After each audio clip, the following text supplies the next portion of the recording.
नमस्कार दोस्तों।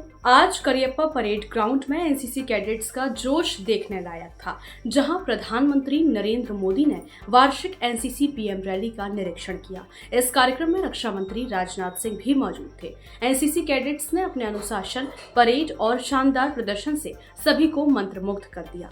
दिल्ली के 50 कैडेट शामिल हैं। शौर्यपूर्ण सलामी के साथ मंच के आगे से गुजरते हुए चौड़ी छाती चकचा सलामी मंच की ओर senior under officer Animesh Hansda के नेतृत्व में कंटिजेंट में पूर्वोत्तर क्षेत्र के 7 सहयोगी राज्य। प्रधानमंत्री मोदी ने इस अवसर पर देश के युवाओं को संबोधित करते हुए विकसित भारत का संदेश दिया और पंच प्राणों को याद रखने की अपील की। करियप्पा परेड ग्राउंड में एनसीसी कैडेट्स की परेड और उनके विभिन्न प्रदर्शन हुए, जिसे देखने के लिए बड़ी संख्या में अधिकारी और गणमान्य लोग भी मौजूद थे। प्रधानमंत्री नरेंद्र मोदी ने इस मौके पर कहा कि अमृतकाल में हमें सिर्फ एक ही लक्ष्य रखना है, विकसित भारत। उन्होंने युवाओं को संबोधित करते हुए कहा कि हमें अपने पंच प्राणों को हमेशा याद रखना चाहिए, जिसमें पहला संकल्प है विकसित भारत का निर्माण, दूसरा गुलामी की मानसिकता से पूरी तरह मुक्ति, तीसरा अपनी विरासत पर गर्व करना, चौथा देश की एकता और अखंडता को बनाए रखना और पांचवा अपने कर्तव्यों को पूरी ईमानदारी से निभाना। प्रधानमंत्री मोदी के संबोधन के दौरान पूरे मैदान में उत्साह का माहौल था। एनसीसी कैडेट्स के लिए यह एक प्रेरणादायक क्षण था, जब देश के प्रधानमंत्री ने उन्हें राष्ट्र निर्माण में अपनी महत्वपूर्ण भूमिका निभाने के लिए प्रोत्साहित किया। रक्षा मंत्री राजनाथ सिंह ने भी इस मौके पर एनसीसी कैडेट्स को संबोधित करते हुए कहा, देश के युवाओं में अनुशासन और नेतृत्व क्षमता विकसित करने में एनसीसी का महत्वपूर्ण योगदान है। उन्होंने कहा कि प्रधानमंत्री नरेंद्र मोदी के नेतृत्व में देश तेजी से आगे बढ़ रहा है और युवाओं को भी इसमें अपनी भागीदारी निभानी चाहिए। केंद्रीय मंत्रिमंडल के मेरे सहयोगी श्रीमान राजनाथ सिंह जी, संजय सेठ जी, सीडीएस जनरल अनिल चौहान जी, तीनों सेनाओं के प्रमुख, रक्षा सचिव श्री, डीजी एनसीसी, अन्य अतिथिगण और एनसीसी के मेरे प्यारे साथियों, आप सभी को एनसीसी दिवस के अवसर पर बहुत बहुत शुभकामनाएं।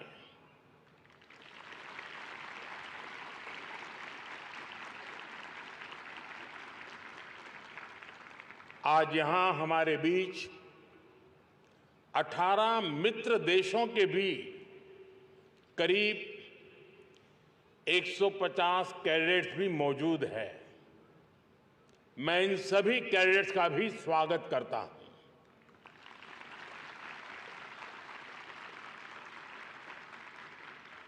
देश भर से जुड़े मेरा युवा भारत, माय भारत के साथियों का भी मैं अभिनंदन करता हूं। साथियों, रिपब्लिक डे परेड में सिलेक्ट होना अपने आप में एक अचीवमेंट है।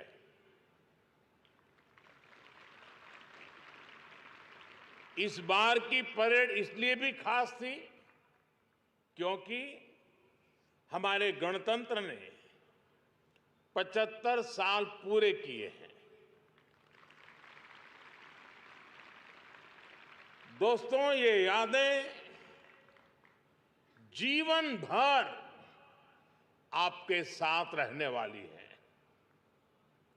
भविष्य में आप जरूर याद करेंगे कि जब गणतंत्र के 75 साल पूरे हुए थे, तब हमने परेड में हिस्सा लिया था।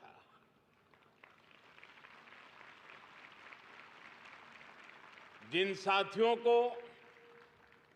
बेस्ट कैडेट्स का अवार्ड मिला है, उनको भी मेरी ओर से ढेर सारी बधाई। अभी यहां एनसीसी के कई अभियानों को मुझे फ्लैग करने का अवसर मिला। एनसीसी के ऐसे प्रयास भारत की धरोहरों को युवा एस्पिरेशन से जोड़ते हैं। मैं इन अभियानों से जुड़े कैडेट्स को शुभकामनाएं देता हूं। साथियों, जिस कालखंड में देश आजाद हुआ, एनसीसी की शुरुआत भी उसी समय हुई थी। एक तरह से आपके संगठन की यात्रा देश के संविधान से भी पहले शुरू हुई। 75 वर्षों के गणतंत्र में भारत के संविधान ने हर समय देश को लोकतांत्रिक प्रेरणा दी, नागरिक कर्तव्यों का महत्व समझाया।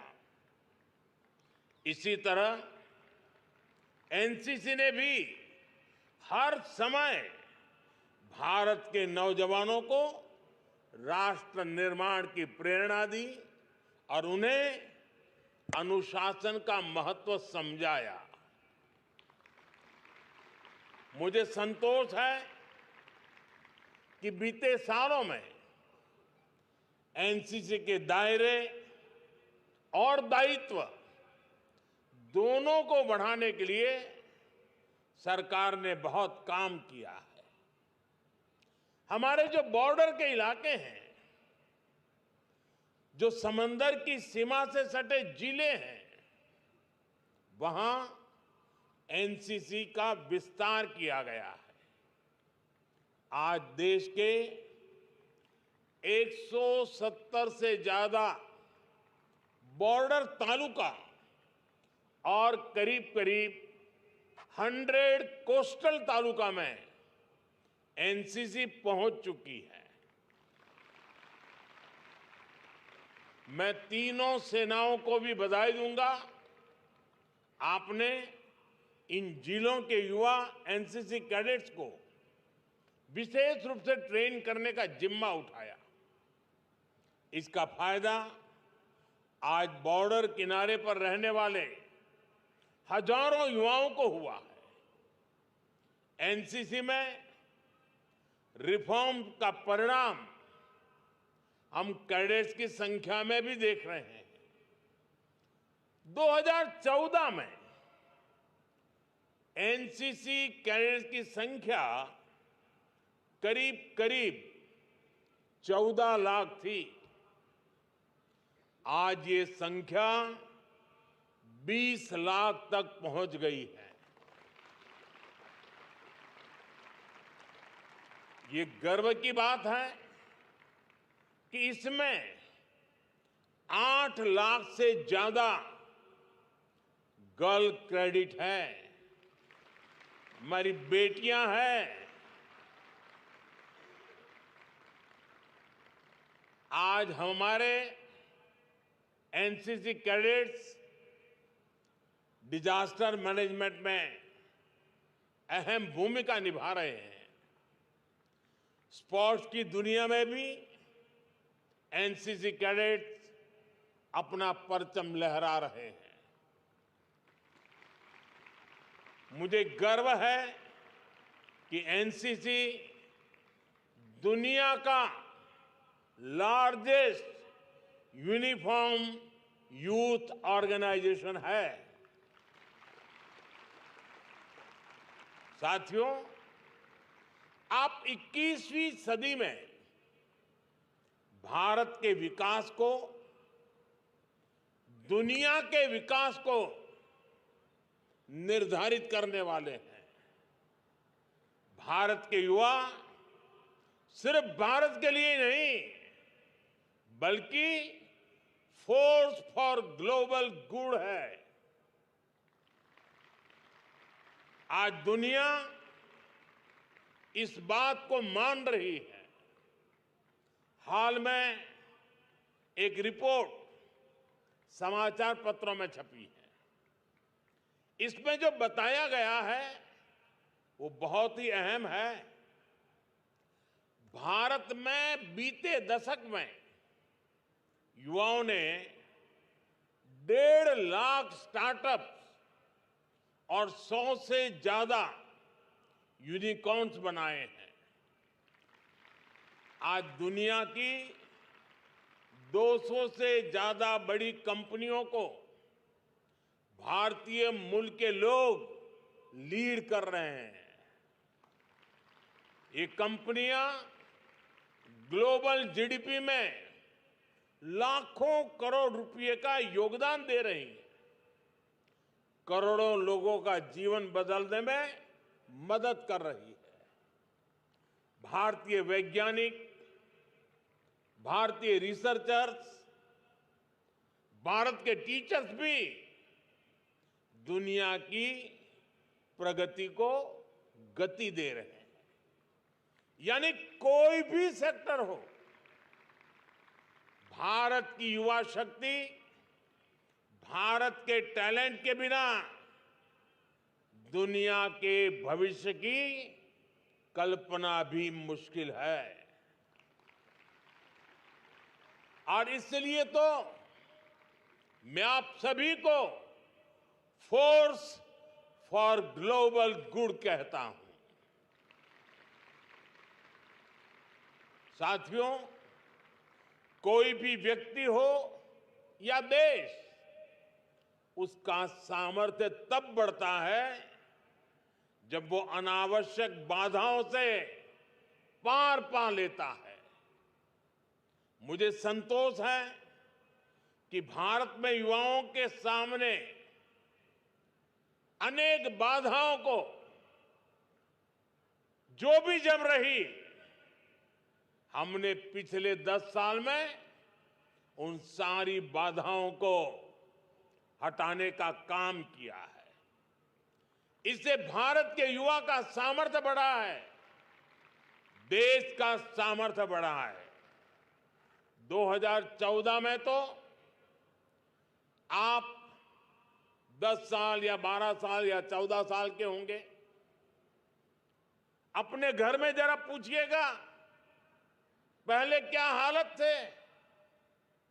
जैसे एक उदाहरण है, अपने डॉक्यूमेंट को अटेस्ट करने का, पहले एडमिशन हो, एग्जाम हो, भर्तियां हो, कोई भी फॉर्म भरना हो, तो पहले अपने डॉक्यूमेंट गजेटेड ऑफिसर से अटेस्ट कराने पड़ते थे और इसमें बड़ी भागदौड़ हुआ करती थी।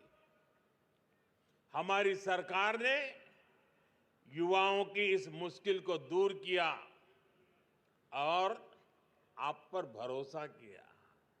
अब आप सेल्फ अटेस्ट करके अपने डॉक्यूमेंट वेरीफाई कर सकते हैं। पहले युवाओं को स्कॉलरशिप के लिए अप्लाई करने, स्कॉलरशिप पाने में भी बड़ी मुश्किलें आती थी। स्कॉलरशिप के पैसे में बहुत खेल होता था, बच्चों के खातों में पैसे नहीं जाते थे। अब सिंगल विंडो सिस्टम ने पुरानी सारी मुश्किलें खत्म कर दी हैं। पहले एक और बड़ी दिक्कत होती थी सब्जेक्ट के सिलेक्शन को लेकर। बोर्ड के बाद पढ़ाई करते हुए कोई एक सब्जेक्ट ले लिया तो फिर उसे बदलना मुश्किल होता था। अब नई राष्ट्रीय शिक्षा नीति आपको अपनी मर्जी से सब्जेक्ट बदलने की फ्लेक्सिबिलिटी देती है। साथियों, 10 साल पहले का एक वो दौर था जब नौजवानों को आसानी से बैंक लोन नहीं मिलता था। बैंक कहता था कि लोन चाहिए तो पहले कोई गारंटी दो। 2014 में देश की जनता ने मुझे प्रधानमंत्री के रूप में सेवा करने का अवसर दिया, तो मैंने कहा अपने देश के युवाओं की गारंटी मैं लूंगा।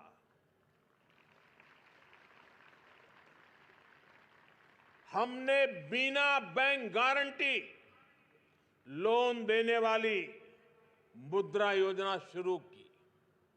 पहले 10 लाख रुपए तक का लोन बिना गारंटी मिलता था।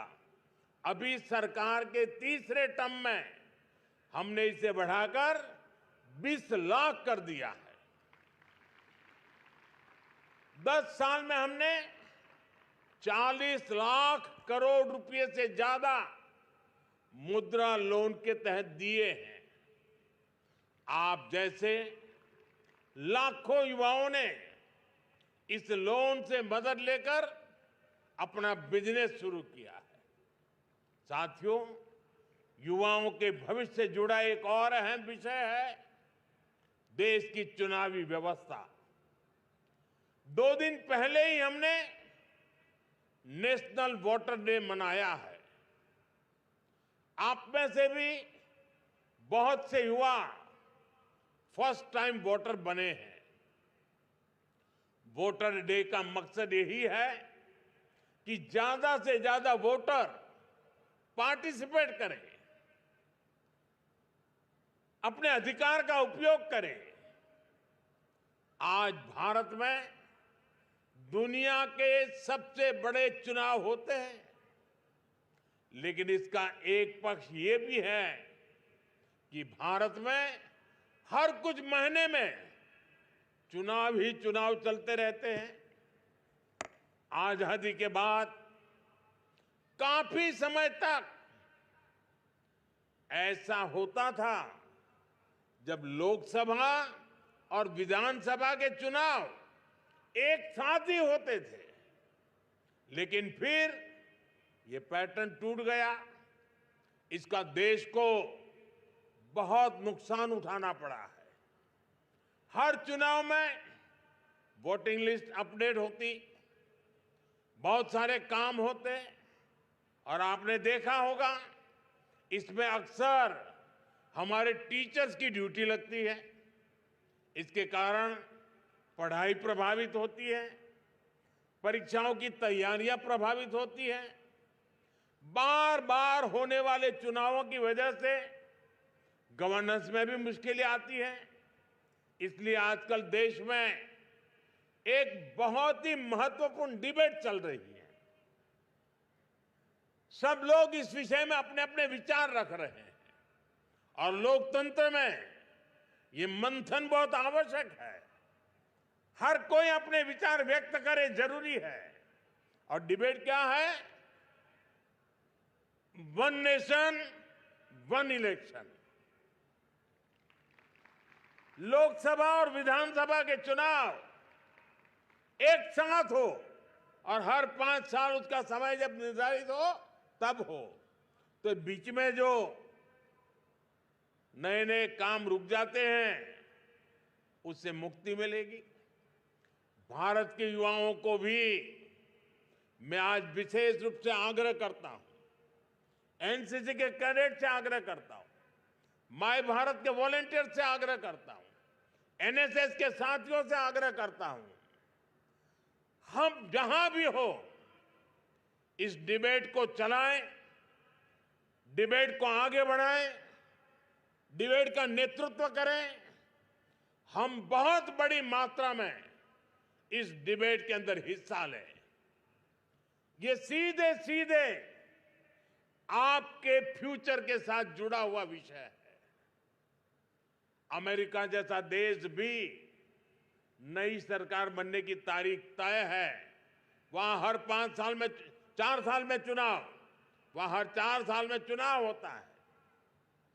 आपके अपने कॉलेज या स्कूल में भी स्टूडेंट काउंसिल के चुनाव एक ही बार में निपट जाते हैं। आप सोचिए, हर महीने चुनाव ही होते रहे तो क्या यूनिवर्सिटी में, कॉलेज में पढ़ाई संभव होगी? इसलिए आप वन नेशन वन इलेक्शन की डिबेट से उसका नेतृत्व कीजिए। देश भर में चर्चा होनी चाहिए ताकि देश सही दिशा में जाने का निर्णय कर सके। साथियों, आज 21वीं शताब्दी की दुनिया बहुत तेजी से बदल रही है। आज समय की मांग है कि हमें भी बहुत तेजी गति से आगे चलना होगा। इसमें आप सभी की, देश के नौजवानों की बड़ी भूमिका है। हर सेक्टर में, हर फील्ड में, चाहे वो आर्ट की फील्ड हो, रिसर्च की फील्ड हो, इनोवेशन की फील्ड हो, आपको अपने इनोवेटिव आइडिया से, क्रिएटिविटी से नई ऊर्जा पैदा करनी है। ऐसा ही एक और महत्वपूर्ण क्षेत्र है राजनीति। हमारे देश के युवा राजनीति के क्षेत्र में ज्यादा से ज्यादा आए, नए सुझावों के साथ आए, नई ऊर्जा के साथ आए, इनोवेटिव आइडियाज के साथ आए। ये आज देश की जरूरत है। इसलिए ही मैंने लाल किले से कहा है कि 1 लाख युवाओं को राजनीति में आना चाहिए। युवाओं की क्या ताकत होती है, ये हमने विकसित भारत, यंग इंडिया डायलॉग के दौरान भी देखा है। देश भर के लाखों नौजवानों ने विकसित भारत के निर्माण के लिए अपने अमूल्य सुझाव दिए हैं, विचार व्यक्त किए हैं। साथियों, आजादी की लड़ाई के समय देश के हर प्रोफेशन के लोगों ने अपना एक ही लक्ष्य बना लिया था, देश की आजादी। और नौजवानों ने बढ़ चढ़ करके उसमें हिस्सा लिया था, बलिदान दिए थे, जवानी जेलों में खपा दी थी। इसी तरह इस अमृत काल में हमें अपना एक ही लक्ष्य रखना है, विकसित भारत। हमारे हर निर्णय की कसौटी, हर कार्य की कसौटी विकसित भारत ही होनी चाहिए।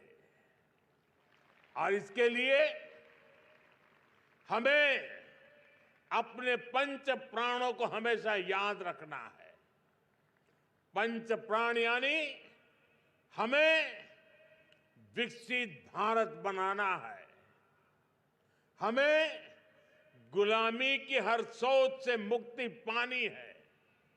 हमें अपनी विरासत पर गर्व करना है।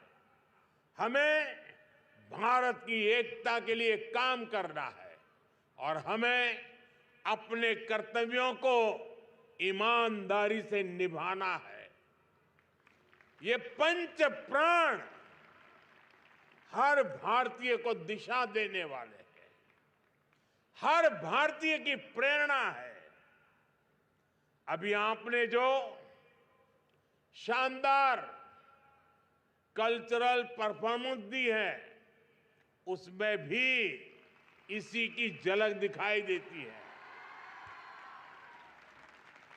एक भारत श्रेष्ठ भारत की भावना देश की बहुत बड़ी शक्ति है। अभी आजकल प्रयाग में जो महाकुंभ चल रहा है, वहां भी देश की एकता का यही प्रतिबिंब नजर आ रहा है। इसलिए ये महाकुंभ एकता का महाकुंभ है। ये एकता देश की प्रगति के लिए जरूरी है।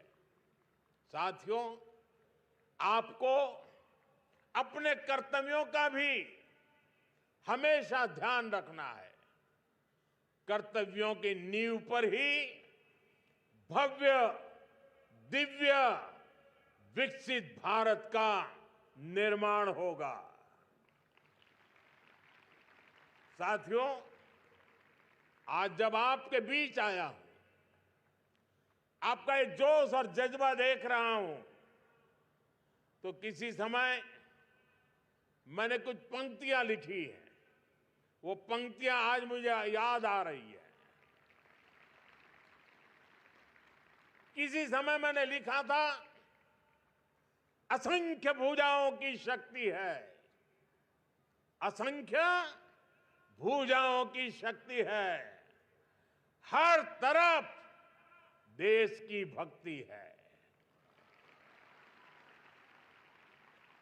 तुम उठो, तुम उठो, तिरंगा लहरा दो,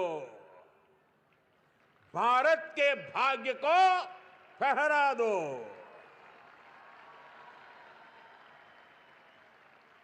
कुछ ऐसा नहीं, कुछ ऐसा नहीं जो कर ना सको, कुछ ऐसा नहीं जो पा न सको।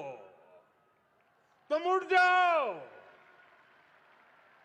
तुम जुट जाओ, सामर्थ्य के अपने पहचानो, कर्तव्य को अपने सब जानो। साथियों, आपके उज्जवल भविष्य के लिए एक बार फिर आप सभी को मेरी ढेर सारी शुभकामनाएं। आप सबको अनेक अनेक धन्यवाद। मेरे साथ बोलिए, भारत माता की, भारत माता की, भारत माता की, वंदे वंदे वंदे वंदे वंदे वंदे वंदे।